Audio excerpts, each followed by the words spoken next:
មួយរយៈក្រោយនេះយើងតាមរយៈបណ្ដាញព័ត៌មានក៏ដូចជាវីដេអូដែលមួយចំនួនដែលបានផ្សព្វផ្សាយតាមបណ្ដាញសង្គមគឺយើងបានឃើញច្បាស់ណាស់ថា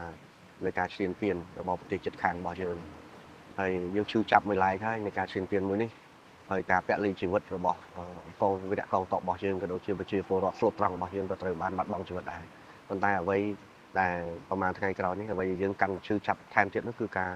បំផ្លិចបំផ្លាញនៅសម្បត្តិបេតិកភណ្ឌរបស់ដូនតាយើងរបស់ខ្មែរយើងគឺប្រាង្គប្រាសាទសំខាន់មួយចំនួនក្នុងនោះជាពិសេសគឺប្រាសាទតាកវីប្រាសាទព្រះវិហារដែលត្រូវបានបំផ្លិចបំផ្លាញនេះតែក្នុងនាមលោកគ្រូផ្ទាល់លោកគ្រូបានចូលរួមកិច្ចការងារបេតិកភណ្ឌសិលាចារឹកនេះតើគ្រូមានអារម្មណ៍យ៉ាងណាដែរបាទ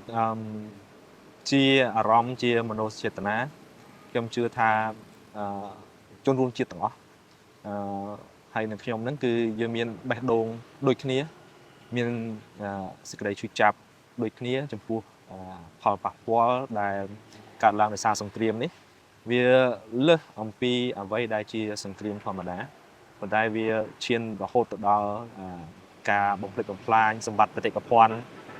ពិភពលោកគឺប្រាសាទព្រះវិហារហើយជាពិសេសគឺសម្បត្តិបេតិកភណ្ឌខ្មែរយើងគឺប្រាសាទតាកបីដែលរងការខូចខាតខ្លាំងមែនទែនខ្ញុំនឹកគិតទៅដល់ទស្សនវិជ្ជាពីសម័យបុរាណកន្លងមកនៅតាមរយៈសាលាចរិតគេប្រើពាក្យមួយថាធម៌សប្តាហ៍នេះយើងសំដៅដល់ធម៌សូត្រធម៌អីពិតមែនប៉ុន្តែធម៌ពីសម័យបុរាណគឺមានន័យថាជាសម្បត្តិជាអ្វីដែលត្រូវប្រព្រឹត្តទៅតាមសម្ដាប់ទៅតាមច្បាប់ទៅតាមទំនៀមគេហៅថាធម៌កាលណាយើងប្រព្រឹត្តខុសអ្វីទាំងអស់ហ្នឹង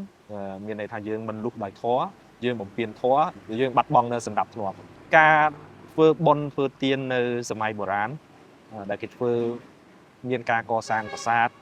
ការផ្ដល់ជាមូលនិធិជាដង្វាយផ្សេងចំពោះប្រាសាទហ្នឹងគឺបំណងរបស់អ្នកដែលកសាងសមិទ្ធិទាំងអស់នោះមានបំណងឲ្យបុណ្យរបស់ខ្លួនដែលបានកសាងហ្នឹងមានភាពថិតថេរតទៅមុខអញ្ចឹងទៅតាមរយៈសាលាចរិតតាំងពីសម័យមុនអង្គររហូតមកដល់សម័យកណ្ដាលតែងតែមានជាពាក្យផ្ដាសាជាការដាក់ផ្ដាសាហ្នឹងហើយការដាក់ផ្ដាសាហ្នឹងគឺមានពីរទម្រង់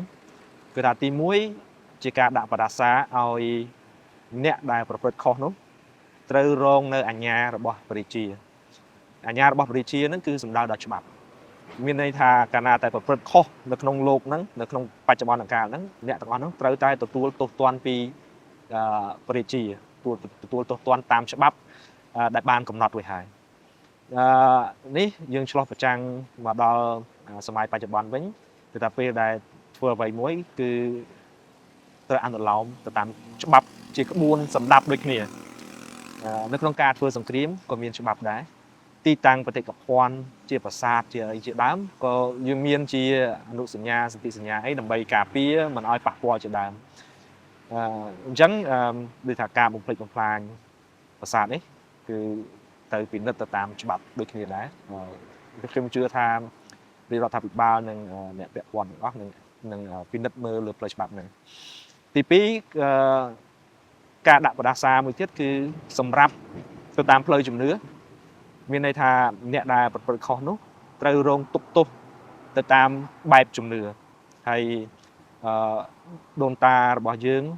តាំងពីដើមរហូតដល់បច្ចុប្បន្នគឺថាលុះនៅក្នុងជំនឿជឿនៅក្នុងជំនឿហ្នឹងហើយខ្ញុំធ្វើការកត់សម្គាល់បន្តិចថាសាលាចរិតដែលជាទូទៅតាក់ទងទៅនឹងពាក្យផ្ដាសាមិនសូវមានការខូចខាតទេគឺថាមនុស្សហ្នឹងមិនងាយទៅបំផ្លិចបំផ្លាញអីទេលុះណាតែតាមធម្មជាតិគឺមានសាលាចរិតច្រើនណាស់ដែលពាក់ព័ន្ធទៅនឹងពាក្យផ្ដាសាហ្នឹងនៅល្អមានន័យថាមនុស្សនៅចងចាំរឿងទាំងអស់ហ្នឹងមិនហ៊ានប្រព្រឹត្តមិនហ៊ានល្មើសទេ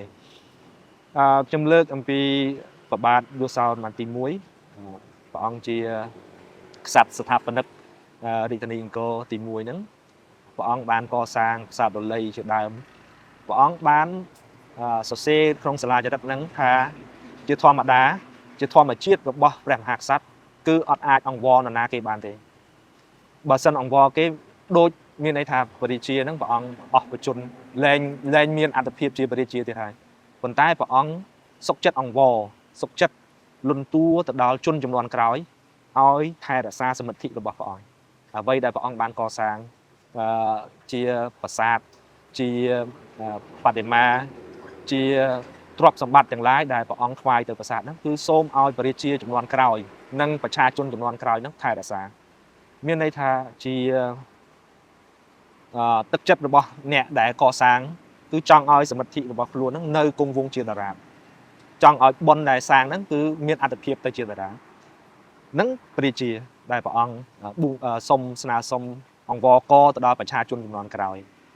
អ្នកដែលធ្វើបុណ្យដតីទៀតគឺដូចគ្នាណាអត់ដែលចង់ឲ្យ